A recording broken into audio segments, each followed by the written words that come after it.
pas de mieux en mieux. On a vu, nous, très clairement, c'est notamment les incendies qui augmentent en fréquence, en puissance l'été, et notamment aussi les tempêtes tropicales, on en voit de plus en plus.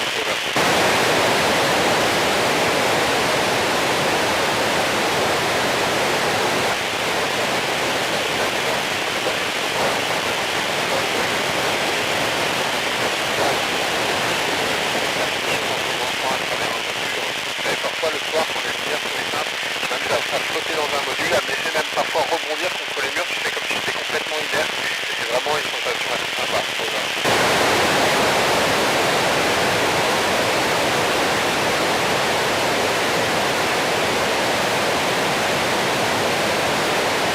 Bonjour Anaël, écoute, tu sais, il y a beaucoup de choses dans ce qu'on fait pour aller vers Mars. D'abord, il y a effectivement une démarche scientifique et de comprendre des choses sur Mars. On pense qu'on va solutionner des grandes questions comme comment la vie se crée, est-ce qu'elle peut disparaître. On pense qu'on peut appliquer ça à la manière dont à la relation qu'on a avec notre planète, essayer de rendre les choses un peu mieux pour nous sur Terre.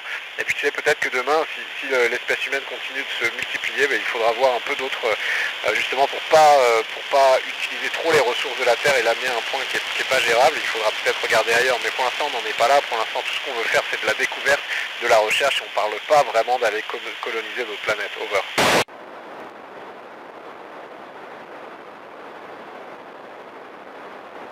Bonjour Adrien, écoute, c'est comme dans un bateau, c'est comme dans un avion, il y a beaucoup de gens qui sont compétents, tous mes collègues sont compétents, tout le monde sait faire le travail, mais parfois quand on a une décision à prendre, il faut qu'il y ait quelqu'un qui ait la responsabilité de cette décision, et cette personne c'est moi en ce moment, c'est moi qui ai le plus de jours dans l'espace, tu sais, le plus d'expérience en fait dans cet équipage. C'est un peu comme un capitaine d'équipe de sport comme je le disais avant, tant que tout va bien, tu mets juste de l'huile dans les rouages, et quand les choses vont pas bien, c'est à toi de prendre tes responsabilités. Over.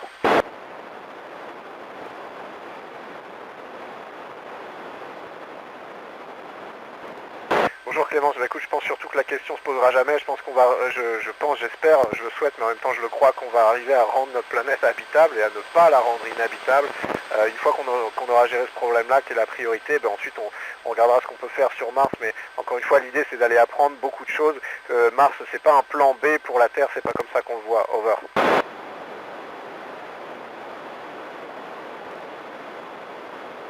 Bonjour Adin, écoute, comme l'atterrissage, le décollage c'est un rendez-vous, on a besoin d'arriver à la station spatiale elle a sa propre orbite, tu vois elle n'est pas toujours au même endroit au même moment, donc il faut essayer de trouver une trajectoire qui va nous amener à la station spatiale au bon moment, et après ça tu sais c'est à peu près, il faut relever les équipages, on reste 6 mois, donc on sait que c'est à peu près 6 mois, et après dans ces eaux-là, tu sais on regarde les conditions d'illumination, on préfère que ce soit 2 jours, on préfère qu'il y a beaucoup de conditions comme ça, et qui font que au final on prend la date qui correspond en fait aux trajectoires qui nous amènent à l'ISS le plus rapidement, le plus efficacement. Over.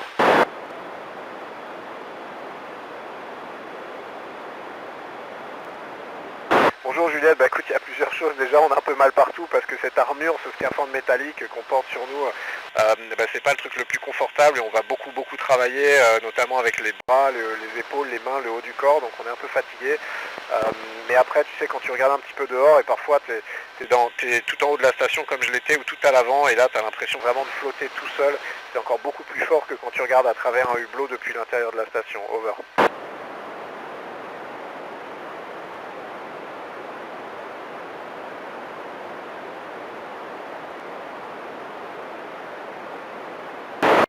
On n'a pas trouvé de variété de graines qu'on peut faire pousser sans terre, enfin du moins pas des différentes de celles qu'on a sur Terre. Tu sais, sur Terre, tu peux déjà arriver à faire pousser des graines sans terre vraiment. Il y a notamment des activités qui s'appellent l'aquaponie ou l'hydroponie où les plantes poussent un peu dans l'eau, du moment qu'elles ont les minéraux nécessaires pour pousser. Écoute, on va essayer de faire ça aussi à bord de l'ISS, et puis on va trouver des solutions. C'est pas forcément de la terre, ça peut être un substrat, ça peut être un peu comme du coton, des choses comme ça. Du moment qu'on leur amène des nutriments, de l'eau et tout ce dont elles ont besoin pour croître, on peut le faire à bord de l'ISS. Over.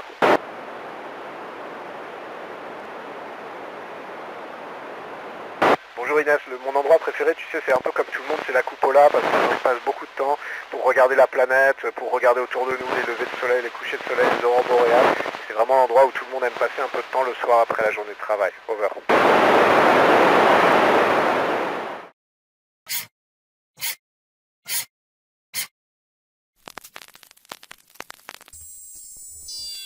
Houston, the Eagle has landed. Roger, Tranquility, we copy you on the ground.